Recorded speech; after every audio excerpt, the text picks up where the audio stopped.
So I think just to let them know that it's okay to be a little broken and that you're gonna walk through the fires of hell, but as long as you believe in yourself and be true to you, I think you'll end up seeing the light at the end of the tunnel and be like, okay, and that will motivate you to know that it will be okay at the end of the day, as long as you allow yourself to know that and believe it.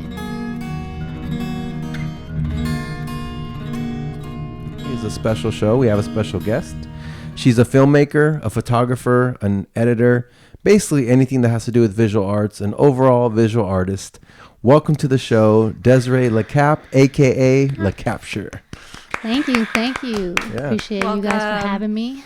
This is great. It's good to have you. Actually, Des is a special guest because she's also part of the Bliss Seekers. She's a kind of like a consultant for videography, and she's a lot of the awesome editing you guys see on our podcast is in part to her. So thank you so much. But yeah, so welcome. Thank you. I'm excited. Yeah, we're glad to have you. So let's talk a little bit first about kind of getting to know you, so people can know who you are. Mm-hmm. And you, where were you? Were you born and raised in the Bay Area? Yes. So I was born in San Francisco. Grew up my entire life in Daly City. Okay.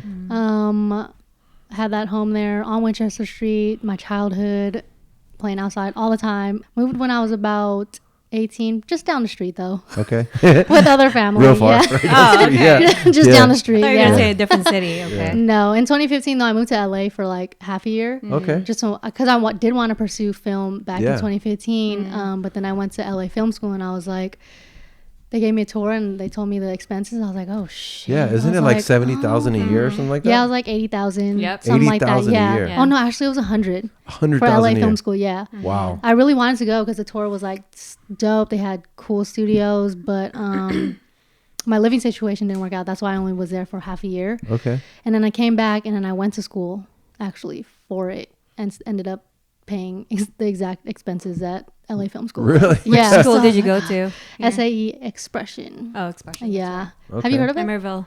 No. Oh. Tell us about that. Well, they're a vocational school. They have like digital film, Okay. audio design or audio engineering and like graphic design and stuff like that. But Sweet. as I was there for just 2 years, like it all kind of crashed down. They fired like the best teachers Oh, and they wow. kind of, sorry, I'm hella putting this out on blast, but It's okay. I wouldn't recommend like at all going to school for something creative because 90% of what I know now is self-taught and is online. There's so many resources nowadays on YouTube and like stuff like that. Like you do not need to go to school for this because the teachers barely taught me anything. Yeah. But that's story of my life. Yeah, I agree with you because, you know, the way that this podcast started was through YouTube. You know, like I didn't go to school. Like I still don't really know what we're doing, but Yep. like You know a lot though. yeah, I feel like. yeah, I know a lot because of YouTube. You know, and that's a good tip for all the listeners out there. Is like, you know, the powerful thing about media and content creation now is like, if you think about it, if we wanted to start a podcast 20, 30 years ago, you had to know somebody. You had to like get hooked up with like a major, like, you know, radio station or like something like that. You had to like, you know, maybe have gone to school for it. Now, shoot, you just need a camera. Exactly. You need to go on YouTube and take some tutorials and just take action. Yeah, You know what I just mean? do it. Yeah. So you went to school for a couple of years, but you're mainly self-taught. Yeah, pretty much. But prior to that, even prior to moving to LA, I was going to a community college and just switching up my major like multiple times from business to culinary to like kinesiology. Oh, wow. And I was always in class like, nope, I'm bored. Like, this is not what I want to do. Like, what is this math, science stuff? So that took me a while. But everything happens for a reason and I'm on that path. Yeah. Like, it just all laid out exactly how it should have been. So when do you think, or what was it that made you realize that this is your passion? Like this is the one, because you mentioned you went through a couple different majors, which is like most people do, right? When they're young, going to school, they really don't know what they want to do. Was there like a certain moment? Was there like a certain event? Was it always kind of in you and just kind of clicked? What was it that kind of made you go like, this is my bliss, like this is my passion, this is the route I'm going to take? Yeah, I think I've always been that kid with the camera in high school even. Okay. Like if you look back at my old YouTube, like it's from 2008, 2009. Like I was always doing that and editing and stuff like that. Wow. But I never really thought of it like, oh, I'm going to take this as my passion, like my career or everything or anything. That's why I went to school for like business or anything like that. Yeah. But I think a moment where I realized like that's what I wanted to do was when I was in class. I think it was statistics. That was my second time taking it, and I was like, oh my, maybe my brain is not meant to like take any of this information in. Like it was just, I think it was that moment because I was bored. I was zoning out all the time. Yeah. I was like, let me just pick up this camera and see what I can do with it. Yeah. I ended up getting like a Canon 70D, and I just rolled with that. Nice. But yeah, I think that was a moment when I was like, I need to do this. This is exactly what my purpose is to be doing it. Did you have any favorites of what to record in the beginning? I think it was just vlogging mostly. It's like capturing whoever I was with and kind of just going from there and editing and flowing, and then kind of learning from that, and then going to school for it. Yeah, I think statistics will turn anybody to do something else. Especially if you take it like 2 or 3 times. But I guess we're all like we're all creative, right? And I think the creative part of your brain is not a math part of the brain, you know? Like if you're, I don't know, I could be wrong, but if math is your strong suit, I don't think art is your strong suit. I mean, I think that's how it works. Like one part of the brain is very analytical, the other part is very creative. And if that's the strong part of your brain, then you're more of like an artist, more like English, stuff like that, right? So maybe I think that was just telling you that this is the strong part, whichever one. I don't remember which one it is, right? Yeah. But that's awesome. I think it's the right brain, right? That's the creative brain. I'm not sure. Probably. Yeah, I think so. Right? That sounds right. I don't know. Sounds about right. That was a good one. Yeah. Are you a lefty? I'm a righty. Okay. Okay. I'm a lefty. Oh yeah. You are? Yeah. I didn't even know that. I know she's been writing with her left hand the whole time. Yeah. I'm a guy. We're not that detailed, right? So wait. So you said you've been vlogging since 2008. How old were you in 2008? 2008. That's a good question. You must have been 8 years old. No, I was born in 95. So 5 plus 8, 9, 10, 11, 12, 13. 13. See, I'm not good at math. I was gonna say 13 for some reason. I'm surprised I got it. Yeah. My math. I had to go from my year. No good, right? 18. So you don't have to be good at math to start a podcast, No, guys. you do not. Yeah. So you were 13, like, you know, I Was think I 13? 18. You said 18, right? I said No. 13. Oh, you are 13. 13, yeah. That's what I said earlier. Right? You said how many years ago? that was 2008 was 12 years ago. Is it? Wait. Because you were born 95. Wait, yeah, I was born 95. Plus So 2003. That's 5, 5, 10 plus 3, 13. Yeah. So in 2008, I was 13. Yeah. No. But okay, wait. In high school, I start. So freshman year, 2011. Yeah, that is 13. So like when I You were was like 13, 14, 15, 16. No. You were like 14, 15, 16. No, 15. 15, yeah, about 15. 15, 16, I don't know what 17. I just got Why did we get 13? Never mind. Because he said 2008. But you said 2008. No, I didn't say 2008. Oh, you didn't? No. I thought I heard 2008. I don't know where he got 2008. I'll just roll that back and Now ask. I'm hearing things, right? Yeah. Yeah, Let's roll it wait, back, right? okay. Now I'm hearing That's things. funny. Okay, Okay. so you started vlogging in high school. And it must have been pretty different back then than it is now. Yeah, that was back then. Nobody really cared about a camera or vlogging. YouTube wasn't even a thing. Like, can you imagine if I literally just started posting that when I was in high school back then, like, and then YouTube started to pick up? I probably could have been like a gajillionaire, like all these other Like Mr. 17-year-olds. Exactly. Yeah, Like he Cap. Yeah, Yeah. but Lacapture. I mean, yeah, it was way different back then. But yeah, now I think of it, when I look back on my clips, I get like this nostalgic feeling, and it's Yeah. cool to look back at those. Like, whoa! Yeah. So I'm exactly where I'm supposed to be now. Yeah. Well, that's awesome. And I'm glad we're doing this now because, you know, you're a great help and asset to us.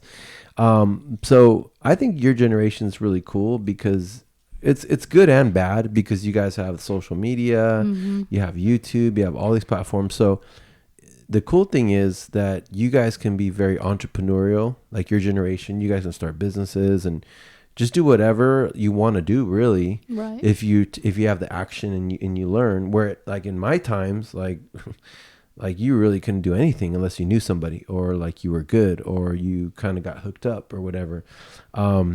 So now it's like a wide open for the younger generation. You know, like we mentioned Mr. Beast earlier, but he started like, you know, back when you did, like in high school, just posting weird videos all the time. And now the guy has like almost 50 million subscribers, and they say he's going to be the first YouTube billionaire, and he's only 20. Yeah. Like, how crazy is that? Crazy, Right. yeah. Yeah. So now you're full time in videography and creation. Well, as of right now, I am. I think with 2020 and everything hitting like COVID and the lockdown and just being stuck at home, that challenged me it creatively challenged me, because prior to that, I honestly was going through a funk. Like after graduating college, it kind of just hit you. Like reality was like, nope, like this is where you're at. And I swear I was like depressed for a while. Yeah. Probably up until from I want to say June of 2019 to March of 2020. Wow. Like when COVID started, I was kind of like obviously trying to pick myself up and stuff, but I was just overthinking the whole creative process. And with everything like that, COVID hitting, it's truly a blessing to me. It's a blessing in disguise. I know it hurt a lot of people, but it actually truly has helped me, because I was able to pick myself back up and challenge myself to create. I wasn't creating videos, but I was doing photo challenges, and that challenged me creatively. So I was like, okay, cool, this is a stepping stone. And I was talking to my friend Sky. She actually told me this thing I would probably never forget. It honestly helped me. It was just basically to surrender to what I was feeling, because that truly helped, surrendering and letting it go and meditating and truly feeling knots kind of unravel within and just letting that go after each breath. So that helped me out. But to answer your question, I am full-time as of right now, because my current job was in the sports industry. And obviously everybody knows sports is kind of funky right now. So yeah, and it's truly bringing me a lot of gigs. I've been manifesting that a lot and just keeping it rolling, and they've just been coming. That's awesome. I'm thankful for that. Yeah. I mean, yeah. I mean, at least you took like you said, I feel really bad for those who are suffering during this quarantine pandemic, but it was an opportunity for many people to just kind of, like you said, release, because as Americans in general, we're just super busy, like just go, like like you said, pursuing careers, degrees, all that kind of stuff. We never get a chance to just stop and think, like, what do we really want, like what is for us, and it's a good thing you took it as a positive. You got something positive out of it. And you realize, man, now I'm going to get into creating, and then the ball started rolling for you. Joe has an awesome quote all the time that she says about alignment. So you can share that with everybody again. Yeah, so it doesn't take time. It just takes alignment. Abraham Hicks. Yeah. Shout out. Yeah, so you finally got an alignment with what you want to do, with your purpose, and then just bam, like you said, things started rolling. Yeah. And that's kind of where this whole podcast came out of too. Like we were just sitting around. You were sitting around watching YouTube. For the first time in my life, I was sitting around watching YouTube, and here we are. The funny thing is, we started with one camera, not the right angle, one light, small table. And look at us now, 4 cameras, full lighting, videographers, editors, banner. So I just wanted to share that with everybody, because, it just takes action. Just get started. Then don't have to be perfect, and just go. And that's kind of what you're doing now, right? Yeah. You're just getting started. And so what kind of stuff are you working on? Like what projects you got going on? Yeah, so I got a ton of projects. I'm actually working with a couple of our friends, goddesses, gifted goddesses, just surrounded by a beautiful community. Working with them on a ton of things, and some side gigs, music videos people hit me up for. I'm actually working on a short film right now to submit into a film contest. Wow. So that's a 2-minute film contest. The grand prize is $20,000, and then that's 10 a nice grand little prize right and there. 5 grand.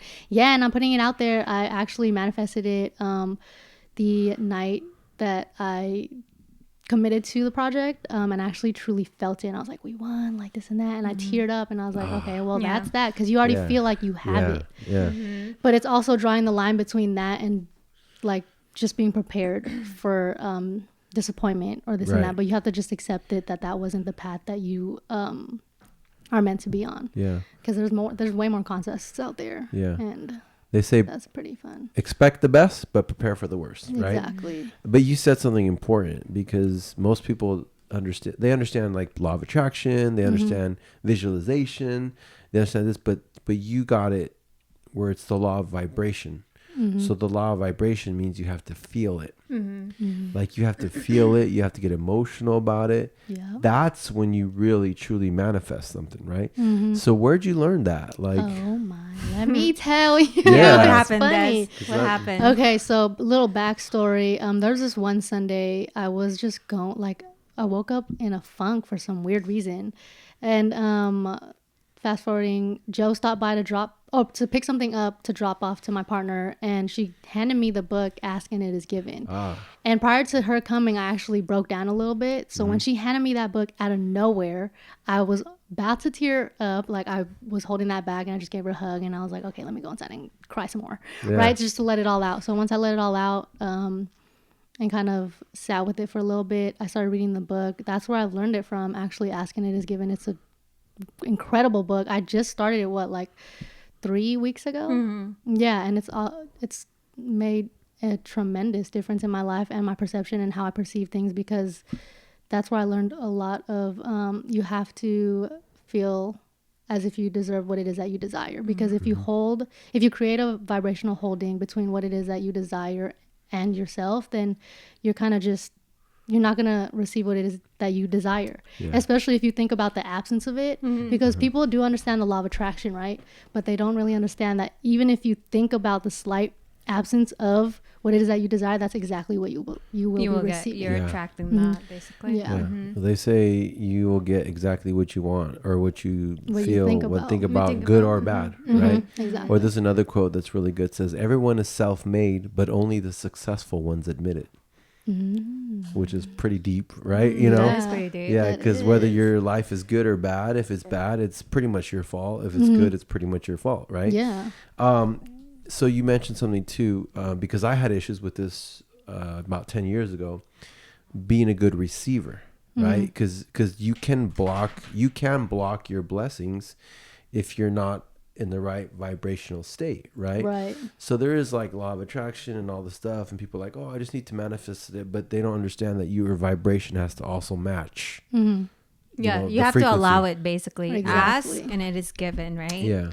Straightforward. And a lot of people have issues with receiving, you know, because if you're a good person, like integrity, like you just like want to help people, sometimes you have a problem receiving. But receiving is not a bad thing. You know what I mean? So like you're saying, if you're in the right vibrational state, you feel like you deserve it, then it's just pretty much a matter of time before it happens. Right. Right.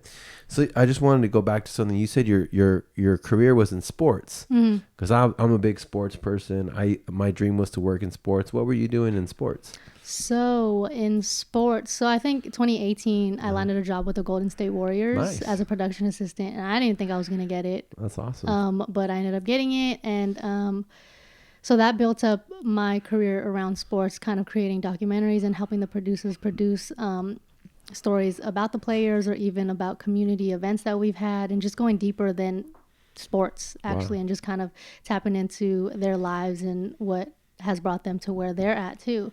So that was pretty cool to do. And going on from that, actually quit the Warriors because of the lack of kind of lack of credit that they would give, and that I don't really want to be around like a team who doesn't give credit where it's due. Right. So then I applied to the Pac-12, which they broadcast college sports. And even prior to that, I wasn't even a fan of football or anything. Right. But once I started working for them, being surrounded by a team like that, I was never really, I was like surprised, because it was amazing to have people who support you and help you and not just, and lead you to, and also guide you, because I wasn't getting that from the Warriors. But that's how I got into sports, was Golden State Warriors and then Pac-12. And then just basically editing and shooting content for them on the fly. For social media and stuff. So I think that was pretty cool. Yeah. Wow, that's awesome. And so that ended because of the quarantine. Pandemic. Yeah, it ended because I remember around March 13th, they sent us home with a laptop, because then they broadcasted on the news like, oh, stay-at-home order is official, blah, blah. Ever since then, didn't hear from them. Actually, recently, about 2 weeks ago, a tweet went out saying that that Pac-12 cut the digital team. Like, I didn't even get an email or anything. Wow. Yeah, it's crazy. I mean, sports was really affected big time by this whole thing. All entertainment, period. But like you said, it all worked out for the best. You know, now you're on your career and you're doing big things, and that's cool. So, what other ventures do you have going on besides that? Is that the only thing, or do you have other stuff going on too? What kind of artists do you work with? So I work with a variety, or like different types of artists. But honestly, I think there was a time last year when I was doing a music video where I realized that I didn't like to work with types of artists who kind of just, I like to storytell. That's why point and shoot, easy, done, fine, I'll do it for you. But storytelling that's where I'm able to connect with the client more. But I like working with those types of clients where it's like, okay, let's create a story off of this song that you made from the heart. It came from within. Like, where did this come from? What inspired you?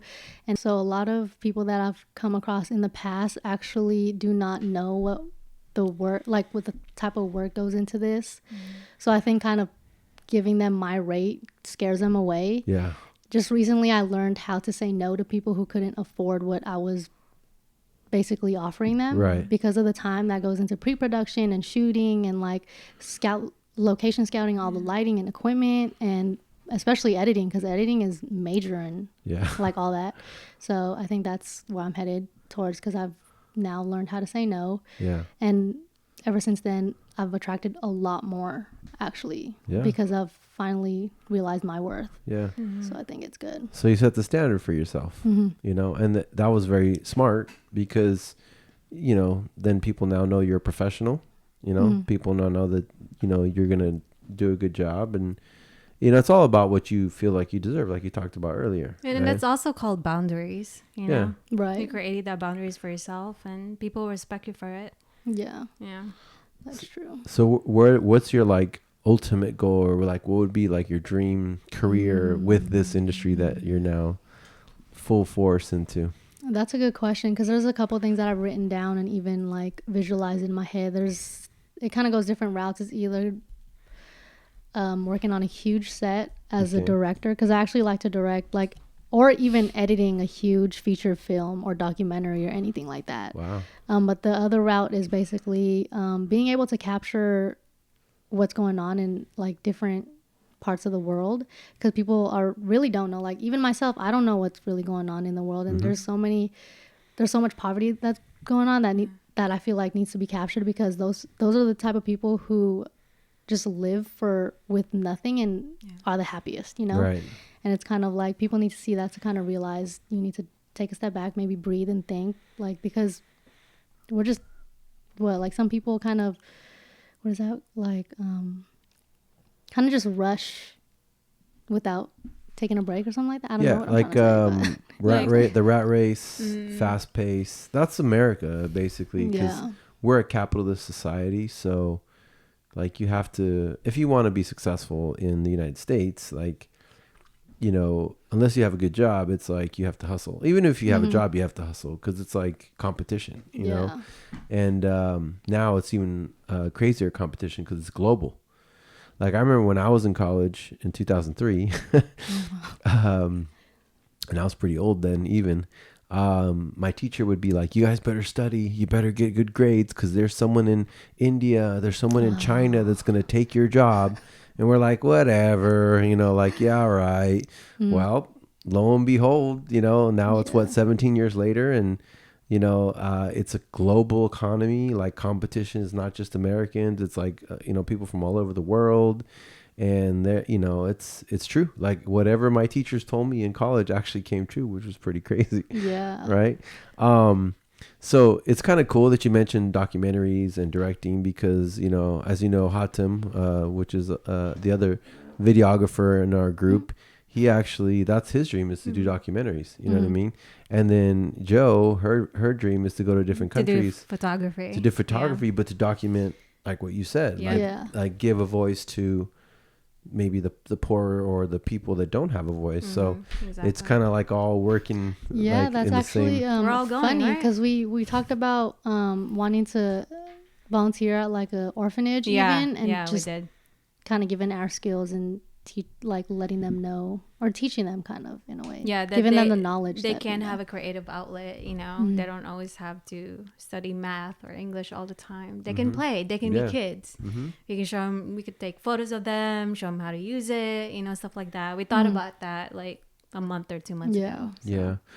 Even Hatem, the other bliss seeker, the videographer, he's in his room. Yeah, he's behind the scenes right now, but you know, he's from Syria, and one of his dreams is to take, you know, content creation back to Syria and maybe buy like little GoPros for all the kids and just like give them out, you know, and take this type of realm, because they do have YouTube over there, and maybe they don't have TV or cable, but they have YouTube, right? And so if they can learn how to be creators, like they could tell a story of their own city, town, country, you know what I mean? Yeah. Because they're actually living in it, you know?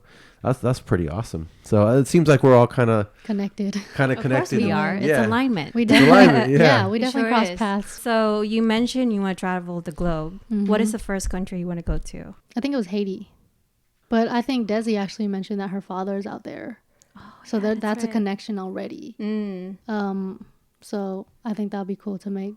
I'm putting it out there that I'm making my way out there soon. So nice. Despite everything that's going on. Haiti's been through a lot too. So it's a very poor country. There's a lot of Haitians in Florida. Actually, my company, my previous business, the Florida team was full of Haitians because there's a huge Haitian community in Florida. I think it's like a little island kind of like off near Florida, somewhere out there. But yeah, so Haiti, what is it about Haiti? Interesting. Honestly, I don't know. That's a good question, because it was just me kind of writing down anything, and it was just the pen flowing, and that's the word that was written. Okay. And it's crazy because a week after I wrote that in my notebook, that's when Desi was telling me about that. So I was like, oh shit, everything's just aligning in a way it should be. It's like a universe is listening. Yeah. Exactly. Speaking back to you. Always. Maybe I can link you up with some of the Haitians that I know, and invite like me. Connect. That's another another vegan. Is there vegan food out there? I'm not sure. I'm sure there's fruits I can eat. Yeah, probably. Yeah. Well, it's an island, so there's like probably a lot of tropical stuff. Yeah. Oh my god. So you mentioned to me you did skydiving. Yeah. She was talking about that in the car earlier. Wow. Yeah. So what made you want to do that in the first place? I think it's just, I was always a type, or I am always a type to just go out for adventures and feel the adrenaline, because I freaking love that shit. Because that just also helps me let go of like, just let go of anything that I didn't know I was holding in, you know? So after jumping out that plane and landing, you just feel like the adrenaline, and you feel like all the energy and all the weight that was lifted. I mean, that all the weight that was on your shoulders was like left up in the sky. So it's like a surrendering moment. Pretty much, yeah. Because it's kind of also, I think the first time I was kind of really nervous, but I was just like, no, like this is what I live for. I love the excitement. And if I could do this a million times, I would. Wow. Because I actually want to go bungee jumping too. Dang. But that's kind of different. Yeah. So we could go skydiving. Again, so I'm down. You're an adrenaline junkie then? Yes, I am. So actually, not as of lately. Okay. Yeah, because I feel like I've just, with obviously staying home and stuff like that, there's been lack of adventure. Okay. In a way. But couch adventures, that's about it, right? Right. Refrigerator adventure, I don't know. What's in the fridge? Right. Like I could find myself at the edge of a cliff and kind of be like, oh shoot. Because before I'd be like, no, let me just like skip onto this edge of the cliff. Now I'm just like, oh shoot, like hesitant. Yeah. So now I would love to go skydiving if you guys are down. I'm down. To just kind of like release. How about you? No. You want to record? I'll stay down. Yeah. Okay, we'll meet you down. I'll be the videographer on that one. Yeah. I've been asked so many funny. times. I mean, I know it's very safe, you know. I mean, they do it thousands of times a year, and not many people get hurt. But I don't know. I've never really been that adrenaline junkie type of person. Like, I feel like if I can lose my life or a limb, it's probably not worth it. You know what I mean? It's like not in the air. Yeah. No thanks. But I'll definitely that would be great to go and capture and talk about. But yeah, I mean, that's awesome. So besides skydiving and bungee jumping, any other type of adrenaline things that you really love to do? Because I know there's like ATV. Yeah, there's like I've actually done ATV whitewater rafting. Yeah, I've done both of those. I think when I went camping with my family a while ago, I think in 2013, we went river rafting, Actually, I was just in a tube. Okay. And like the raft was kind of quick, and I got caught onto the rock, so my tube popped. And mind you, I can't swim. Oh my god. And from there, I honestly kind of blanked out. I don't remember what happened after. I think I was just holding on to like something, anything. Yeah. I don't even know what I was holding on to. I was like, oh shoot. You're just like, I just don't want to die. Yeah, I was like, oh my god, no. But yeah, and I think ATVing that one, I've gone also 3 times, but there was this one time where, because they have like the sand dunes, right? Mm-hmm. So there was a bowl, like a deep bowl. I was like, okay, I could do this. Like, let me do this. So I went down, and then I was like, okay, now I have to get back up. But you have to go full speed. Yeah. So then I was going full speed, and I was trying to do like just going around the bowl. Yeah. And then I guess I wasn't going fast enough, and I stopped, and then like it tipped over on top of me. And I was like, oh shit! And I pushed that shit off really fast. Yeah, and I have like this scar, right? It's not that bad, but it's just like, so the ATV like fell on me. Yeah, that's pretty dangerous. Yeah, and I had to push it off, and I was like, shoot, they might know. That was your adrenaline. They might know. That's what you're worried about, that they might know. Yeah, because I was fine. I was laughing after. Yeah. I was like, well, I mean, we're glad you're okay. Straight up adrenaline junkie. Yeah, I've heard some crazy stories with ATVs. Like, funny. Yeah, they're pretty. They're fun though. They're fun. Yes, yeah. they are. Mm-hmm. I have a funny story from Mexico, because obviously Mexico, this was a long time ago. I was probably like 12 or whatever.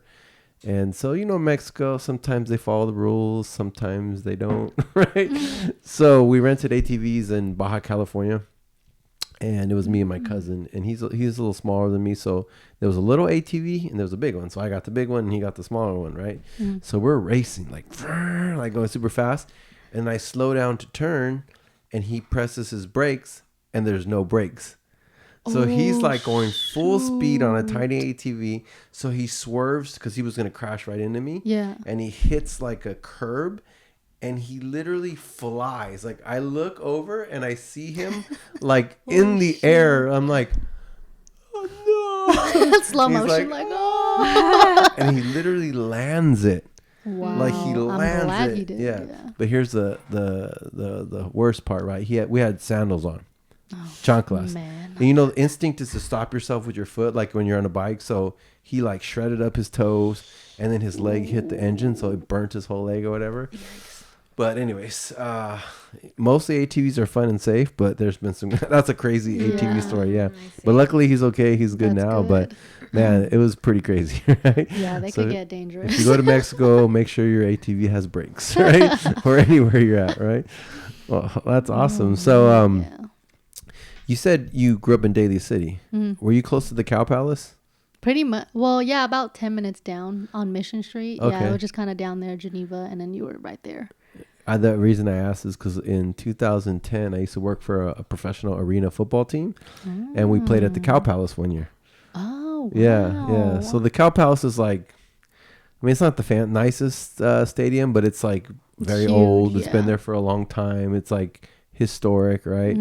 And so I got to know like, the lady that runs it, and we played a couple games there. Like, it was pretty cool. Yeah, is cool. That's what I know about Daly City. The Cow Palace. Yeah, I used to perform there for band. Really? Yeah, I was in band in elementary school. Nice. What instrument? Drums. Yeah, and like the huge percussion ones. Yeah. So that was fun. I only did it for the free McDonald's we got at the Cow Palace. The free McDonald's. The way kids think, free McDonald's, sure. Okay, yeah. I'm in band. Yeah, that was fun. I'll pound these drums for some free cheeseburgers, right? Exactly. That's crazy. Yeah. Well, that's awesome. So now you're in. Tell us a little bit more about like maybe like your family. Do you have a big family? You come from a big family? You guys close or? Yeah, so growing up, my parents were like pretty cool. I think there was this one trip in Vegas that kind of broke everything apart. Okay. Little backstory. They just fought here and there, kind of like pretty intense. So that up until this day, obviously, it scarred my sister and I. I have one sister. I'm not close at all with my dad's side. They're actually split up now. Okay. They're good though. They're able to communicate. So they're civil. Like yeah, they're friends. pretty civil. Yeah. But I'm close with my mom's side. My first cousins I'm close with, and then my second cousin, and then her husband's family. Like, I'm closer to them. Okay. There's like 12 cousins on that side, so we're just always hanging out. Yeah, we're not we're pretty close when we hang out, but it's just my dad's side kind of lacks on that. We actually used to be close when we were little. I'm not sure what happened to that. My dad lost communication with them, so I guess that kind of just trained onto my sister and I losing communication with them. But I think it's just growing up today. I think even just recently I started to accept what my parents put me through, because it's all that trauma that you hold in, like there's so much trauma from the past that you hold in, especially from your childhood, like well with some people. Yeah. But I started healing from that. Talking to other people helped me a lot, and actually opening it up, because I never really opened up about those things. Like, it was more my sister who was more sensitive to those things. Is she younger or older? She's older. Okay. She's 27. Okay. Yeah. So recently I've just started feeling a lot better with that, accepting that, forgiving them and forgiving myself, doing a lot of inner shadow work, because it's like I took all that blame and hate and turned it inward, because there was no one else to blame, Yeah. So it's like, oh, okay, well, yeah. So I think that has helped me a lot now. It's just to heal my heart and just to be more open about situations that bother me, or the things that in the past, because it's kind of like I like to think about how my child self, like what would I tell my child self today, or like if I was there with her in the past, kind of ish. So I think that's helped me get through it too. So like you're doing some work with your inner child, basically. What is the inner shadow? Yeah, I think it's shadow work. What is that? Yeah, it's kind of just basically, I believe it's picking out kind of your traumas and confronting them in a way, like to be uncomfortable with your traumas, because people don't like to accept what has happened in the past sometimes. So I think it's some of that, and just, yeah, so I've kind of had an epiphany about that. So that just made me feel good, because now I look at it in a different way than to just hate on the situation, because that's not going to help anybody if you just continue to hate the situation rather than just accept what's going on and what has happened. Because I'm truly thankful, actually, because if it weren't for them putting me through that, I wouldn't be who I am today, and even growing up to like perceive things the way I do. Yeah. So I'm thankful. Like I'm like blessed. Yeah. I say what doesn't kill you makes you stronger. Exactly. Right. Yep. But I mean, it's pretty powerful, because you being so young, but already being so wise, kind of like you're very wise. Has anyone ever told you you're like an old soul? I've heard that before. I just got chills because you told me that. But yeah, I've heard that before. Yeah, because I was an old soul growing up too. And it's funny how you mentioned like you weren't really close to your dad's side, because I'm not close to my dad's side of the family, because they had their little issues. And I'm more close to my mom's side of the family. And like my parents never got divorced, but they've been married now for a long time. But when I was growing up, because I was the oldest, they fought a lot when I was young. Like now they're like, chill. Great. I mean, they still fight. I mean, I can't imagine being with somebody for 45 years of your life. I mean, I haven't been alive that long. You know what I mean? Like, and so, but they say anything that happens to you from age 0 to 7 is in your subconscious. I've learned a lot about this. Your paradigm. Yeah. So that's the hardest thing to get over, unless you're, number one, aware, right? And then number two, you really work on getting that, because it's like a recording, they say. So from 0 to 7, how little kids, like you say anything and then they'll repeat it like little parrots, right. Because their brain's recording everything. So they're learning how to be a human from 0 to 7. And after 7, it's all playback. So imagine if you had an answer machine, which you don't remember that because you're too young, but like on your phone, how you record the voice message. Imagine you trying to talk to it and change it. It's not going to work. You have to go deep and re-record it and erase everything and start over. Right. So that's what happens with subconscious. You can't read a book. You can't watch a video and expect to change overnight. That takes some deep diving, some repetition, some subconscious reprogramming and stuff like that. So that's pretty awesome that you're actually taking that experience and turning it into a positive. How did that happen? How'd you get on that, like learning and growing? Yeah, I think it's just everything that I've been through. I've also always looked at it that way, but I think it's this year where it's hit me, where it's always like accepting good and bad is always your fault. So you attract everything that happens in your life because your thoughts create your feelings and your feelings create your reality. So it's kind of like, okay, this bad thing happened to me because I was feeling bad. So that's kind of a lack of connection to source and like who I truly am. So I think just loss of friendships, loss of like best friends I never thought I would lose, like that has helped me really, like it just has showed me, you know, and just kind of reading a ton of things or like books or meeting a lot of people who shape my perception in such a more like huge or continuously expanding basically. So that has helped me because I've always told myself everything happens for a reason. 100%. But that's powerful. Like I wish, I mean, to know this stuff at your age is like life changing, to be honest, because some people don't figure this out till they're 30, 40, 50, or they never figure it out. So they're always going through life and they're all negative, and then all this bad stuff happens to them and they just think it's their fate. Right. But they don't realize, like you said, we're like magnets or like satellite dishes. Basically, the frequency we emit is going to come right back to us, you know? Exactly. So, and you know, it took me a long time to figure that out too, but like, so I'm always trying to not ever voice anything negative out of my mouth, because whatever, like life and death is in the tongue. It's in the Bible. What you speak becomes a reality, right? So there's a lot of people that always go like, oh, I don't have no money. I'm broke. I don't have no money. I'm broke. I don't have no money. And then they're like, guess what? The universe is like, okay, your wish is my command. Exactly. You're broke and you have no money, right? Yep. When even if you're broke and don't have no money, if you're like, money's coming, man, I know it's coming. The opportunity's right around the corner. I always follow this, da da da. Next thing you know, some crazy stuff will happen, and some check will come in the mail, you're owed money or whatever, you know? So that's super powerful. And then you mentioned something about adversity, right? So a lot of people try to avoid adversity. Again, I don't want adversity all the time, but so if you understand adversity and the core, so a really successful man in my company, my previous company, he's a rocket scientist. He says, wealth equals mental toughness plus opportunity. So he goes, why would you want to avoid adversity? Because what does adversity do? It makes you tougher, right? Have you noticed anybody that had a really easy life and they're just like weak, like anything bad happens to them and they just like fall apart like a little flower, you know? Well, then you have people that have gone through hell and they're tough, like something happens and they just kind of like march through it like no big deal, you know what I mean? So then you have to have mental toughness, but then you also have to have the opportunity. Yeah. With those two together, that equals wealth, right? So, you know, obviously our brains are designed to prevent us from being hurt. That's the main function of our brain, is to survive. So we want to avoid pain and we want to avoid anything that's not comfortable, right? But the crazy part is that all the success and all the best things in life are like in that uncomfortable zone, right?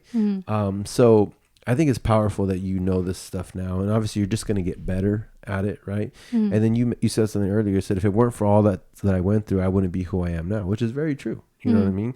And then we talked about this in our last podcast, but because I'm not a religious person, but I'm very spiritual. But I heard a quote. They say, religious people are afraid to go to hell. Spiritual people have already been through hell. Yeah. So they've already been through it. So they know, like, I'm not afraid of that. Right. You know what I mean? I'm just trying to get to know who I am and get better. You know what I mean? So that's powerful. And then, you know, I mean, it's just awesome how you said, like, your thoughts. So like today, we were working out and I bought these resistance bands and they're not cheap, right? And I was pulling it and it was brand new. The thing snapped and I almost fell like on my head or whatever. The old me would have been like pissed off for like a long time, like, man, but the new me was like, whatever, you know. And then I just basically was using it without it attached together. But I'm just very conscious about what I say and, you know, what I think, and, you know, it's not easy, but it's very important, you know. And that's awesome that you have that, because that's only going to help you, you know. I mean, so adversity is never going to go away. We're always going to have issues, right? But it's not what happens to you, it's how you react to it. Exactly. Does that make sense? Yeah. And then some people kind of look at me and they say, oh, you have no emotions, you have no feelings. And I'm like, no, I just don't let my emotions control me anymore. Because I used to be super emotional. I was like a roller coaster, like up and down and up and down and up and down. And I've just learned that, like, just to not think, like, so my old CEO had a quote. It says, never get too high on the highs or too low on the lows, because reality is kind of like somewhere in the middle. Right. And so I've just learned to be more poised and not let things affect me so much. And I guess somehow it comes off like I'm cold or like I have no emotions or whatever. But it's just like, it just helps. It's easier, you know, because so emotions are good. It's good to be emotional, but you have to learn how to control them, not let them control you. Exactly. Yeah. Because if you're a very emotional person, that means you have a lot of energy. Now, if you don't know how to control it, like those emotions will run you, like run 100%. You like up and down and drag you through the dirt. Really, you're just doing it to yourself, you know? But if you know how to harness that emotion and harness that passion and only use it for positive, like then you're very powerful. Right. So that's awesome. And so all this came from just associations and reading books and stuff like that. Yeah, pretty much just real life experiences. I feel like in everything that I've gone through, good or bad, I've always taken something from it. And it's just like, okay, I could do this better next time, or that was the shit, so I'm going to do that 10 times better this time. But that's crazy how you mentioned all that emotion, because it's like in the book, Asking It Is Given, it was something about use your emotional guidance system to tell you whether you're allowing or resisting, basically. So I think that's key too. So that's probably why also I started to listen to my emotions and kind of seeing where it's coming from, and then letting it all in, letting it all out, and then surrendering to it, and then letting it go. So I think that helped a lot too. Excuse me. Has there been any moments or any breakthroughs that you've made now that you're learning this kind of stuff, like that you can compare to the old you, to the new you? Oh my, yes. I think 2018 was the worst year I have ever gone through. I think it's only because I didn't know how to handle my emotions really, and there was just so much within that like was so heavy on my chest. But I think recently actually there was a breakthrough that I can think of is kind of letting go of friendships that I've lost. And those were lost because of, I don't know, lack of communication, but there was no communication between us saying, okay, our friendship is over. It was just completely like no communication. So like no closure. No closure at all. So that kind of hit home. Like obviously those people were like family to me, and they were like my best friends. Like we had fun and this and that. Obviously I only have the memories left. I think there was one day where I was going through my laptop and I seen like old text messages or whatever, and I was like, wow, like this person, like I really miss them, this and that. And then like I would get FOMO, right? Or like this, like I would look through old old videos and even vlogs that I posted with all of us in it, and I would get really sad and then cry it all out, break down. So this one day I actually broke down really hard, and then that actually inspired me, because I was like, okay, for some reason I broke down super hard, and then I legit felt like this release out of my chest, because I finally dug deep and I broke myself free from like all the hate and anger and depression and feelings that I was digging myself within. And I finally was like, okay, Desiree, like you're free, go ahead and do what you want. And ever since then, now I'm looking at videos like, oh, like I hope they're doing well. I've thanked them. I love them from a distance. It's always love on my end. I think just being able to say goodbye, give my hugs, and really meditating on that. I truly did that. Like I gave them hugs and I thanked them for being in my life when they did. But I know that the universe has plans that basically like they're just not, or we kind of just went our separate ways at this point, because they have no plans. Do you feel like you have outgrown them? I think it's that. I've seen a lot of, I read a lot where it's just like you outgrow people, right? Yeah. So it's like at this point. It's painful too. It is painful, but it truly feels good now that when you look at things and you're just happy that now all you have are memories, and that I thank them for teaching me a part of myself, or teaching me how not to be, or how to be, or how they view the world and stuff like that. And just, I think I'm really happy, because it's a good weight off your shoulders. Yeah, they say true friends share a common future, not a common past. So a lot of times we hang on to old friends and family and all this kind of stuff. And again, it's going to make me sound pretty cold, but I can cut family off like that if they're not good for me. You know what I mean? Because it's not that I don't love them. It's not that they're not my family. It's just that we're not headed in the same direction. I always use the analogy of like Uber. right? So like, let's say you go to Uber and everybody's going to a different direction. Like your destination's like literally 5 minutes away. Mm-hmm. But how long is it going to take you? Because they got to drop off 16 other people before you get there. So now you're like going here and here. And what took you 5 minutes is going to take you 3 hours because they got to take all these people that are not headed in the same direction. But imagine if you got into Uber with 4 people and you're all going to the same direction. Mm-hmm. Guess what? You're there in 5 minutes. Right. Right? I like that. And so it's not that you don't love them. It's not that they're not your friends. It's just that you're headed in different directions. Exactly. And you just kind of love them from a distance. And, you know, a lot of that has to do with, because I've always been an entrepreneur and I've always been doing businesses. And, you know, most people are not doing that. Most people are working regular jobs. They're barbecues on the weekend, baby showers, sports, all these things that are just basically distractions.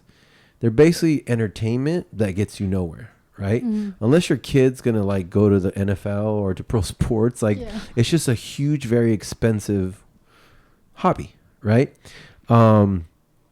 So what most people have to learn, and they say, I mean, everything's memes nowadays. We're in the generation of memes, you know? Back then it was books and like whatever wisdom, but now it's memes, right? And so, you know, the meme says that the number one reason for most people not becoming successful is because the pressure of listening to their friends and family, or they listen to their friends and family. That's the number one reason why most people don't succeed, because the pressure is, if you're really close to your family and they're like, hey, we don't see you anymore. Like, hey, how come you weren't at the barbecue? Hey, you should just get a job. Hey, don't do that. That's dangerous. Like all of a sudden, like you find yourself like back to whatever, and you're not on your mission anymore. Right. But for me, and most people that I've seen that have become very successful, it's kind of like success demands that you pay the price up front and in full. Like it's only temporary though. Like it's not like you get rid of your family forever or you get rid of your friends forever. It's like, look, I'm on a mission. I'm going here. You're either going to come with me or I'm going to have to put you to the side for a little bit until I get there. Then I'm going to bring you in and you can enjoy whatever, right? Yeah. But most people, it's just too difficult. Like it's just too much. Like they don't want to sacrifice that to get to their ultimate goal, and then time passes by and then they miss their opportunity, right? But you're pretty, so just the reason I say that is because a lot of times we feel like bad because we lose friends. But if you have the same friends from when you were like a kid, that's not a good thing. Do you know why? Because that means you haven't grown. That means you haven't grown at all. Because you're all doing the same thing. You're all acting the same way. And, you know, I have friends still from when I was a kid. And, you know, I love them. But most of them are doing the same thing we were doing when we were 16 and 17 years old. Oh, wow. And I don't want to do that, right? So I'm, you know, a lot of them are like, oh, you think you're this or you're that. I go, no, I'm just on a different path. I still love you guys. You're still my friends. But we're not heading the same direction. You know what I mean? So I just wanted to say that because, you know, you shouldn't feel bad for losing friends because you're growing. That's all it is to it, you know? Just like now you're a little more cautious because when you're young, you're like fearless. Like you're not afraid of anything. Yeah. As you get older, you're like, oh, well, maybe the ATV fell on top of you. You're like, well, maybe I'm not going to hang off of cliffs anymore because that kind of hurt, right? But no, that just means that you're growing, right? That means you're headed somewhere, and you are, right? Because you are already in your career at a ripe, you know, a young woman, right? Which is powerful because most people don't even figure out what they want to do till they're like a lot later in life. You know what I mean? And you're already on that path. So, what kind of advice would you want to give to your generation right now? Like, because so you've been through some bad stuff when you were young. Not some bad stuff, just normal. It's life. Like everybody has issues, right? I remember I was in this, we're with a bunch of people and, you know, people are like, oh, I have this, I have that. And they're like, look, if everybody put all their issues out in the middle of the table, you'll be like, oh, you know what? I'll take my issues back. Because that one's a lot worse than mine, right? Yeah. So you've been through like a lot of stuff growing up. You had this little time in your life where you didn't know what you wanted to do. But now you're reading books, you're growing, you're learning, you're like starting your career, which is something that you actually want to do. Like you're not a barista at Starbucks and you got this degree in something, like rocket science, and you're working at Starbucks, right? You're actually an entrepreneur. You have your own business. And what's the name of your company? Lacapture Productions. See, Lacapture Productions, right? Is that your website too? Yeah. Yeah. So what advice would you give to your generation who are maybe like how you were? They're lost. They don't know what they want to do. Maybe they've been through some stuff. Maybe they had some family issues. Like what advice would you give to your generation, or just anybody out there that's going through that, and how do they make it on the other side like you have? And what would, like you said, what would you tell your younger self, and what would you tell people that are like around your generation that still are kind of like lost and not really lost in the sauce like a meatball, right? And trying to figure it out. What advice would you give to them to maybe find their bliss and find their careers and get over stuff? What I would tell anybody actually is that it's okay to be a little broken. I feel like some people just have this, like they put on this face every day and act like everything's okay. I learned the hard way, obviously, is I was always brushing shit off my shoulders, like whatever, like that's whatever, but it would end up slapping me back in the face, like nope, you better feel it, you better experience it, you're going through this shit, whether you like it or not. So I think just to let them know that it's okay to be a little broken, and that you're gonna walk through the fires of hell, but as long as you believe in yourself and be true to you, I think you'll end up seeing the light at the end of the tunnel and be like, okay, and that will motivate you to know that it will be okay at the end of the day, as long as you allow yourself to know that and believe it, because it is hard. Like I've gone through dark ass times and like it's never gonna be okay and this and that, but you kind of just do things that make you happy, even if it's just laying in bed for hours and days and going to sleep because you don't feel nothing when you're sleeping, right? And just waking up and kind of just going through it. I would also say to allow yourself to feel it, to feel whatever it is that you are going through, because that helps you kind of figure out, like, not figure out, but it just helps you really release what you're feeling, because you're confronting what you're going through. You don't want to avoid that because it'll end up slapping you back in the face. So I think that helps. And also to just, there's nothing to figure out. I think that has helped me a lot too. My friend actually told me that there ain't shit to figure out at all, because it's like when I was going through that creative funk, I was trying to figure out how to get creative again, right? And once I let that go and I surrendered to it and I let everything flow, that's when I got that all back. And ever since then, it's just been such a amazing feeling to know that you just surrender to everything and anything that you're feeling and you're experiencing, and just to see it all is good and all is well, like it always is. And you just have to allow yourself to feel it and believe it. I think that's what I would say. Yeah. You just like ask and answer my question, by the way. I know, that's why I think it's all good. But like, is there like a specific practices that you do that helps you in terms of like healing? Yeah, I actually, especially when I'm feeling like this type of feeling I don't like to feel, I first of all feel it, and I'm just like, okay, I analyze where that's coming from. Like, oh, did something happen early in the day that's making me feel this way that I'm not accepting or that I'm trying to avoid? So I just let that and I let myself feel that, analyze it, and then go ahead and write it down. Because writing everything down, like just let your pen flow, because then that will just let you release everything and anything, almost everything that you're feeling. And then I go ahead and switch, like whatever it is that I've written down, whether it was good or bad, I kind of go ahead and state some affirmations, kind of just like I'm creative, I'm gifted, I'm abundant, I am blessed, I am guided, I'm protected, and all this, and then I meditate and I breathe and I focus on my breathing. But I think that's kind of like my healing process in a way, especially nowadays, because I listen to my emotions more than ever. Because especially my thoughts too, I try to train my thought, because I think you were saying earlier that the tongue is powerful, right? So you want to think about what you say in a little bit, because for example, if you say, we all say this, I can't wait till I do this and this, you're already putting it out there like I can't, right? So I'm always like, I'm excited to like receive this. I'm excited to do this. But I think that's another thing. It's kind of just your thoughts or everything and how like life is played out. Right. But well, that's crazy. So you talked about meditation, affirmations, manifestation. Yeah. And wait, how old are you again? I just turned 25. You just turned 25. Yeah. And you're like have the wisdom of like someone who's like 60 or 80. Bob Proctor. That's crazy. Oh, Bob Proctor. Oh my God. I've learned so much from him. I just want to touch base on one thing, and then I'll let Joe ask her question. But you basically said it, self-talk. So my former CEO, is super successful, super mentally tough. Like almost like nothing can faze him.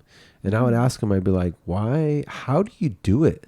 Like, how do you go through everything and just like it doesn't affect you? He's like, I talk to myself. He goes, anytime something bad happens, he goes, well, that's going to make a great story one day. If it doesn't kill you, it just makes you stronger. Well, everything happens for a reason. So you're doing that already, and that's awesome. Where'd that come from? I don't know. That's a good question. I think, again, like it's everything that I've gone through, and meeting people, and like Sky actually has made a huge impact on all that, because ever since the universe crossed our paths together, I think she's been such a huge impact on why I think the way I think. Who's Sky? Sky is somebody I met at school. It's funny because she was looking for a videographer, and what she told me is that she was going to go to my friend Tiandre, which is also a videographer, but something was telling her to walk up to me and ask me to help her. And ever since then, about 3 years ago, we've just been closer than ever. Joe actually knows her as well. Her as well, yeah. And she's just... Is she her older? presence is wonderful. I believe. I don't know her age. I think don't know she's her older, age. I know she's don't younger than me. She's younger than you? I think I'm 31. Oh, she has might to be be. like 30, 29. I don't know. I don't know. We should ask I don't her. really ask. So she's like a mentor then. Yeah, pretty Yeah. much. She's Okay. like basically, you know that quote where it's like when the student is ready, the teacher will appear. Yes. Yeah. That I think she came into my life at the right time. Yeah. And like even up until this day, we help each other, we check in on each other, and kind of just make sure we stay grounded. And she's made a huge impact. Her presence is a blessing, and I'm sure she could agree with that. Yeah, she was the first person in my life who ever came up to me and be like, "How's your heart?" And it You're was like, like, huh? "Wait, what? It's My like, heart?" I have one. Did you see me eat that cheeseburger? She's just that type of person. Yeah, you that's know, awesome. she cares about how you feel, your energy, and we can talk about how we met. Actually, how did we meet? Oh yeah, Joe and I. Right? Yeah, we met at was it the first event or second event? The Chrysalis Space. The Chrysalis Space event. Our friends Ev and Desi has this monthly gathering in Oakland for women of color, and she happens to be the videographer. I'm the photographer. Oh, cool. Yeah. That's how we met, and I just Yeah. remember her energy was so good. She was just so down to earth, Same, likewise. I was just like, dude, I didn't think we would be this close, actually. And it's crazy because the Chrysalis Space actually, like, that's the reason why all of us are kind of close, like goddesses. Like, I'm surrounded by such a great community of goddesses because of the Chrysalis Space. Met Joe and like Sky and everybody else. But yeah. I think it's and pretty then basically the person that brought you to the Chrysalis Space is Sky. yeah, she introduced me to Ev. Yeah. And I met Sky from Ev, and I met Ev in the woods at Joaquin Miller Park in Oakland. Okay. Wait, randomly? Yes. I never knew that. Yeah. Well, now you know. Everyone's gonna know. Yeah. Wow. That's In crazy. nature. Yeah. Yep. Yeah, everything aligns. And Now you're paths here. are The crossed. Like- energies. Connected. Yeah. Yeah. So tell us a little bit about this women's event that you guys Oh go yeah, to. the Chrysalis Space. So it's a monthly women event for women of color artists. They do a lot of like spiritual work, and everything is about divine energy. There's no alcohols, vegan food. Sweet. It's like Yeah, a great lot energy. of really good Indian food, vegan, and also you come in there with no shoes. Okay. So everything's very clean. The reason why they do that is to make everyone comfortable, and just like a really nice community to connect with other people, like-minded individuals. I remember there was like a yoga movement, meditation that happened there, and Yeah. music performances. I think it's just they've created a space where you could be your true self and just be comfortable with other women and building up our power and holding that power that we know we have. Yeah. That's awesome. Yeah. Yeah. And it's cool. Mainly, they mainly want to basically have a platform for women of color or like artists. Yeah. Stuff like that. So where can people like go there? Just has invitation only? So I mean, as of lately, obviously because of COVID and like the gatherings and stuff, I think their last one was actually virtual for Desi's birthday. Yeah, so that was in May. They have huge plans though, so I'm sure they should stay tuned and check out their Instagram, the Chrysalis Space. Yes. Yeah. Ev and Desi. Yeah, we'll leave it in the description below so you guys can check it out when they do start again, because it seems like it's an amazing group of amazing women that are doing big things. So that's awesome. We'll definitely leave that in the description. So so you guys met through that. How long have you guys known each other for now? Only a couple months. Like, what do you mean a couple months? Just kidding, girl, no, like almost like a year. 2021. So I remember it was last year. I think it was November is when I met you. Yeah. So almost a year. My birthday month. Yeah, and I didn't know, I came in there, I'm friends with Ev, they want me to photograph, I'm actually the official photographer, and obviously there's going to be a videographer, I didn't know who it was, and then it was Des, and then we just kind of hit it off. Yeah. Like, hey, you know how like, when there's a photographer and a videographer in an event, and we kind of have like camaraderie already, like, hey, you got that? You got that? We're going to do this one. We kind of share what, like, our struggles are or what, like, what we captured and stuff like that, which is nice. So we hit it off. I think we got closer when you introduced me to Isaac, actually, in this whole podcast thing. Like, you planted the seed on that. So I think that's when we got closer, actually. Do you still remember that Zoom we had? Yeah. Isn't that crazy? Where was that? Dude, that was a while ago. Yeah. That was like, forgot about that. 4 months ago? That had to be like June. Was it June? Early June. Okay. Or maybe late May. I think it was late May. Because we talked May. Our first episode was recorded in June. Oh, then no, it was way before that then. Yeah, did we? I don't know if we had anything recorded or not. Oh, maybe. No, I think. Anyways, it was either late May or early June because that's crazy. I mean, I want to get your perspective because I think you're like one of the first people that I actually shared the vision with, besides of course Joe, right? And now that you see it materializing, like what I mean, I don't give us your thoughts on that, because like you didn't even know who I was, right? Like all of a sudden this dude's on a Zoom and I'm like all excited, like sharing this vision, and then now like here we are. Yeah, right? and thank you for trusting me too, because most people were like, I don't know who he is, like and you trusted me. Yeah. So I mean, meeting Isaac through like Zoom, his knowledge already and what he was saying resonated with me a lot, and I was just like, shit, these are the type of people like you want to be around. Right. So I think going from there to this is like action, like what you were saying earlier. You have to take action into what you want to do, like following your bliss. Yeah. So I think it's I don't even know how to explain it. Every time I have an unexplainable feeling, that's when I know like this is about to pop off. Yeah. Like I just know it's gonna pop off. Yeah. Yeah, because it's the hard work that we all put into this. Yeah. And like especially you guys, it's like getting the guests and creating and planning ahead and editing like hours of footage. So it's kind of like there's no way the universe is gonna be like no, because we deserve exactly what it is that we're working towards. And I think also the big vision that we have, we all have individual visions, but we all have a collective vision as well for the bliss seekers right here, everyone. So and that's something I learned in my life is like a lot of people want to do it on their own, and that's cool, but they say if you want to go fast, go alone, but if you want to go far, go with a team, right? Yeah, I love that. And I just always wanted to help people and put together a group of individuals that are like-minded and just go somewhere, do something big, because this is going to be the number one podcast in the world. I'm going to say that every single podcast until it happens. But I just think you have such a unique perspective, because I think you're the first person that Joe introduced me to that I was like, I have to share the vision with, right? Because and you bought in right away, so I appreciate that, because you saw it, and it's just you have a different perspective, because like you heard about this when it was absolutely just a little idea, just a little thought, not a little thought, big thought, right? But it was just a thought, like no equipment, like no channel, like nothing. It was just, okay, here's an idea, no guess. It was just a seed. It was just a seed, right? and the seed was planted, and here we are. So I don't know, and so you have a unique perspective on that. Yeah.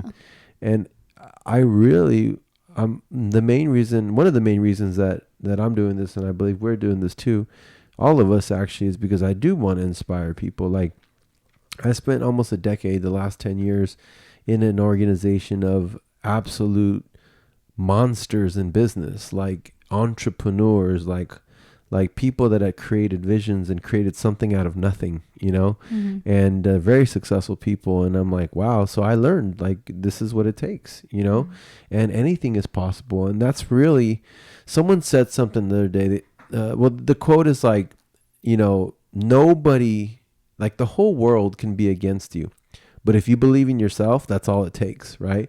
But the whole world can be for you, but if you don't believe in yourself, like, you're done, you're doomed, right? Yeah.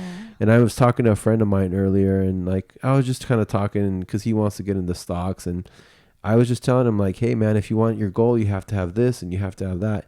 And he took it like I was like shitting on his dream, and I'm like, no, dude, I'm just telling you what it takes, right? And I'm like, and then he goes, oh, well, what if I said something like this about your podcast and not gonna be successful? I go, honestly, I wouldn't give a shit, because I believe in myself. So I don't care if you tell me that it's the worst podcast in the world, or everybody tells me, because I believe in me. And that's all it takes, right? Like, nobody can believe in this podcast, and nobody, but if we believe in ourselves and we believe in this, it's going to happen, right? Yeah. Right. So I believe in me, so I don't care what anybody says. And I credit that to the last 10 years, to be honest. Like, it made me more mentally tough. It made me learn to harness my emotions. They still get a little out of whack sometimes, right? And it taught me the true principles of success, which is cast a big vision, put in the work. You have to be all in. It's like all or nothing, right? It's not like half in, half out. Like, if you truly want to be successful, it's like all in. It's temporarily crazy to be permanently lazy. Like, you got to go hard. Like, and sometimes it could even take 10 years. Like, look at Joe Rogan. It took him 10 years, but like, now the guy makes $20 million a year at least. And he just got signed for $100 million. Yeah. So how many people spend 10 years at their jobs? Are they worth 100 million and they make 20 million a year? No. Right. So I don't mind putting 10 years of like hard work to one day be free. That's what it's about. Like, money is just a vehicle and a tool, right? And people say, oh, I don't want money. Well, that's fine. But I mean, I'm pretty sure if someone said, hey, we'll give you $50,000 a month, they wouldn't turn it down. Right. You know what I mean? That's true. So, yeah. So, I mean, I'm going to take all these principles that I've learned in my life and in the last 10 years, and I'm applying it to here, and it's happening because that's what it takes to be successful in almost anything. Right. But yeah, so, I just think it's awesome that you're here, because it's kind of come full circle from that Zoom meeting, right? Yeah.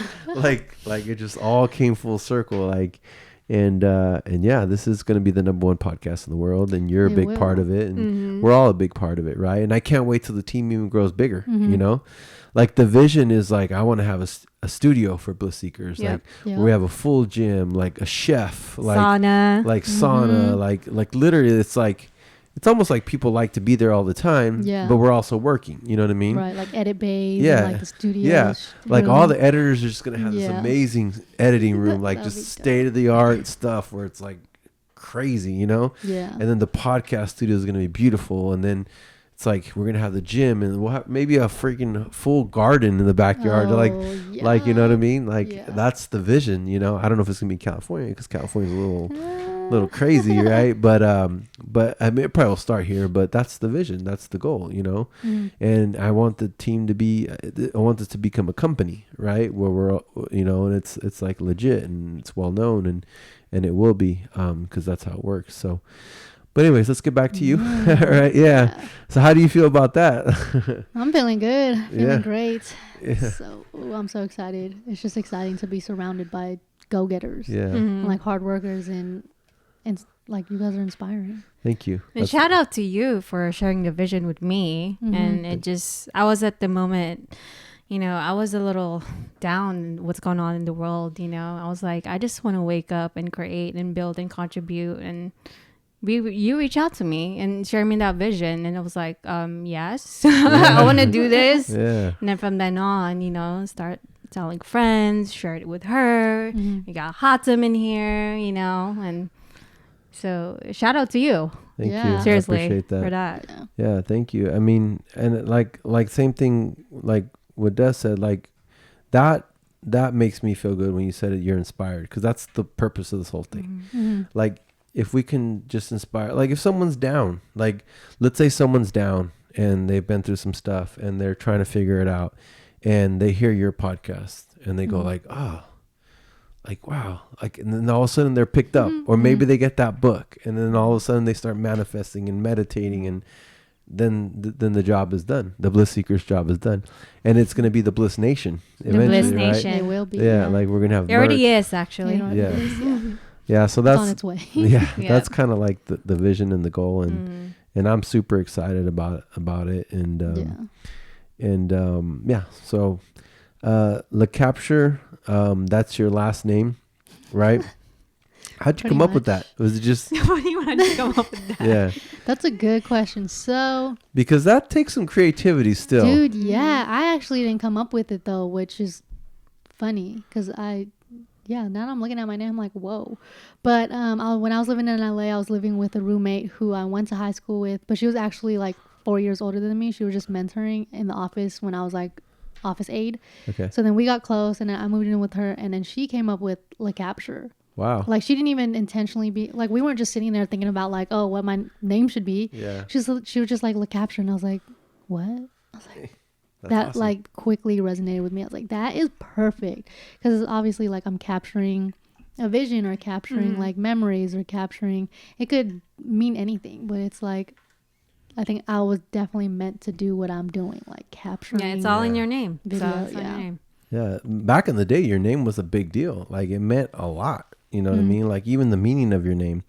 Like, my name is Isaac. I don't know if you know the meaning of your name. We could look it up. But my name is Isaac, and it means laughter, or he who laughs, right? When I was young, I was so ticklish.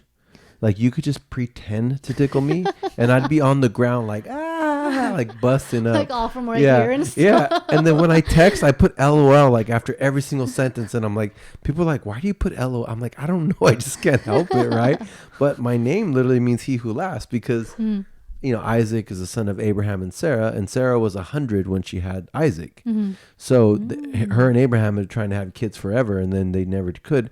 So then finally God said, well, I'm going to give you a baby. And she's like, I'm 100 years old. How am I going to have a kid? Right. So when she had Isaac, she named him Isaac because it means he who laughs, because she laughed out loud when God told her she was going to have a child. At 100 years old. Yeah. So your name is very, very powerful. Like, I mean, yeah, it's spelled desire though, which obviously Desiree, means like desire. want. What? Ooh, Yeah, desire. Like yeah, I want, but yeah, I don't know. If that You was want to intentional. capture. Exactly. It's what? want to Let's capture. do it. I'm meant Let's to look it up. capture. Now we're high tech. You're meant to capture. Google. Yeah, I mean, I think it's funny because when I was little, I was spelling my name with 2 E's, because my parents were even confusing me. So I was like, is it 1 E or 2 E's? So in kindergarten, I kept getting in trouble because I would do it, like, I would kind of take turns with 1 E and 2 E. And they pulled me aside like, what is wrong with you? Yeah. I was confused too. I thought it was Desiree and then Desire. Yeah. Wait, what? Which one? Cool. How do you pronounce? So this is the one right here. It's Origin. So it's a French baby name. Meaning the name. The one desired. The one desired. Interesting. To wish, long for. Wait. What?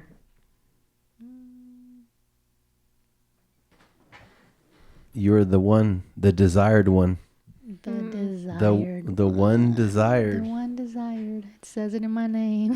You're gonna be the videographer that's desired by everybody. Yes, I am. Yeah, Or the so- director. The director, the desired director. That's funny. So, Whatever you desire, you can capture.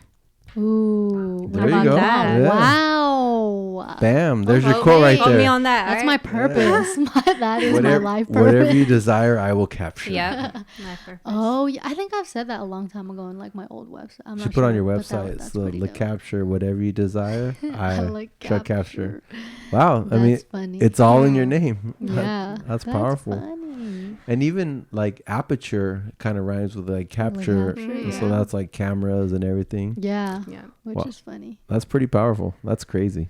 So that was created by your old roommate in LA? Yeah, like old roommate. Yeah, in LA. We were just chilling. I don't even know what we were doing actually. I don't remember, but I just know that she came up with it, and I was like, okay, I'm gonna roll with it. And ever since that was in 2015, so ever since then, like 5 years, it's been Lacapture.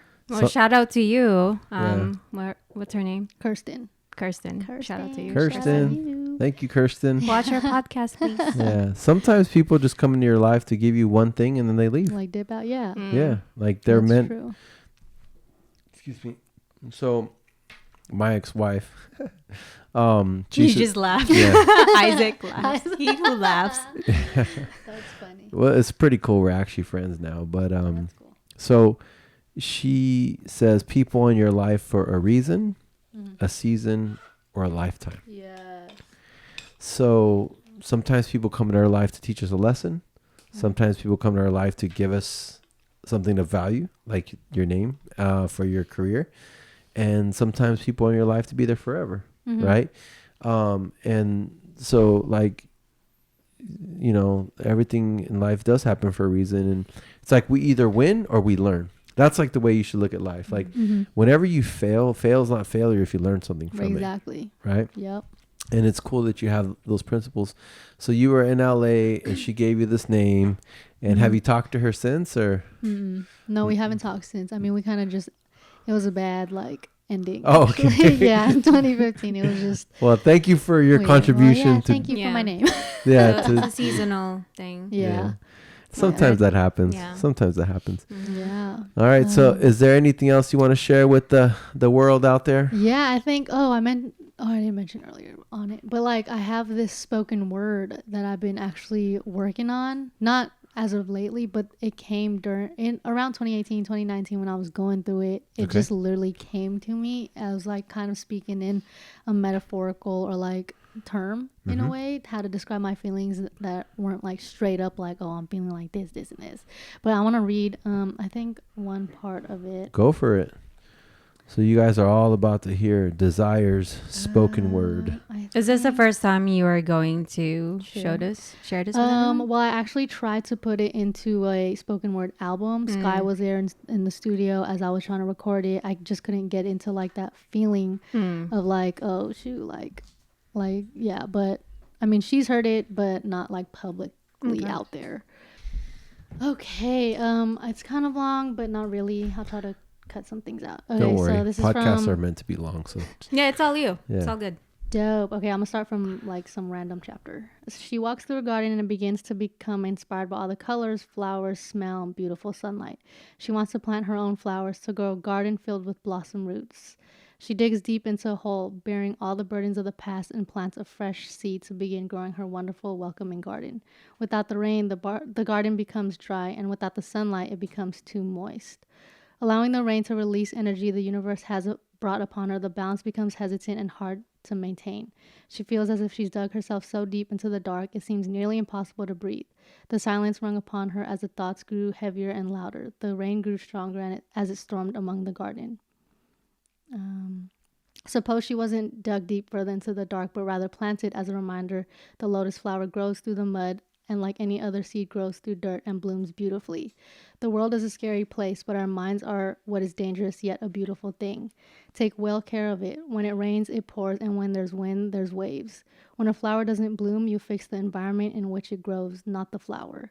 The older we get, the quicker we realize how solid our surroundings get. We begin to see who we're becoming in the sense of who we truly deserve to be. We see a part of ourselves in each and every one of the important people in our lives, and a piece of them grows within us, teaching us lessons without the realization.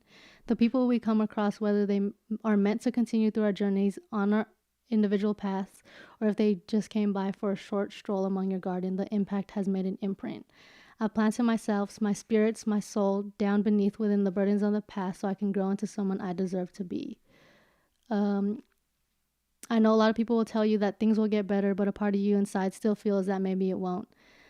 I'm still not fully, this was in the past, but I'm still not fully there but we just have so much time on this earth. People care, people love you, and to hold on just a little bit longer because things get better. So this was written in the past, like around 2018 when I was kind of like going through it, but I think it may resonate with some people who may be going through it. So our 20s seem so painful and it hurts. It hurts because we were made to hurt, to feel, to try and understand even when we know we can't. At times we won't know what to say, but we will try even if the words are hard to project. It hurts to watch you, the people we care about, go through hell and not having the power to heal them the way we should. To breathe memories, the ones that take you back to a place when it all made sense, where the fire of the pain was smaller than it is now. It hurts, as it always does, when love isn't enough, strong enough to save the one we need. The solitude, the ache, the longing to be understood, and craving of human interactions, of laughter and watching it slip before our naked eyes. All of it. It hurts, and the wounds are deep enough. They always are. And they will always hurt a little more than before. It hurts. Believe that you can outrun this, abandon this, destroy the pool of feelings. Understand how pain is a curse that will tear you apart just to break you open for more space. But also the blessing that will bring it all together. Understand that sometimes life isn't beautiful, that sometimes life is hell, but we would rather feel the chaos than feel nothing at all. I know that some days the light can seem too far out of reach, and there are some nights when we can barely breathe. Our healing isn't always meant to be seen. Sometimes it's stepping foot into the forest, carrying the sacred out of our darkness. The aching has our teachings, and when we get enough, we hear its stories. The answers have always been buried deep within the shadows of our ground.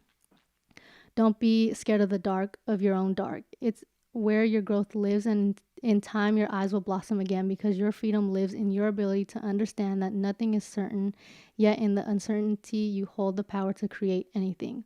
When I hold this space for someone, I send them the message that they matter just as they are. My heart serves as an invitation for others to show up and share their brightest, most authentic light, as together we shine upon those who only feel trapped in the dark but truly aren't. Wow. You wrote that? Yeah. It was amazing. Wow, that's awesome. Thank you for sharing. That's awesome. What's the title? Yeah. There was two of them. It was It's Okay to Be a Little Broken, and then The Garden That Grows. The Garden That Grows. So I guess what I got out of the first one is it's all about your environment, and the second one is basically just don't run from your pain, just kind of embrace it and grow from it and evolve from it. Yeah. Wow. So I think that's a pretty good place to wrap it up here. Very powerful. Where can people find you? Sorry, go ahead. This is your chance to let everybody know where they can find Lacapture. Cool. So, what is my handle? Is it LacaptureVisuals. Is it an underscore or no? I don't think so. Should I go on Instagram right now? Let me check. Sorry, I don't know my own handle. It's okay. I don't think there's an. Oh yeah, no, it's just Lacapture.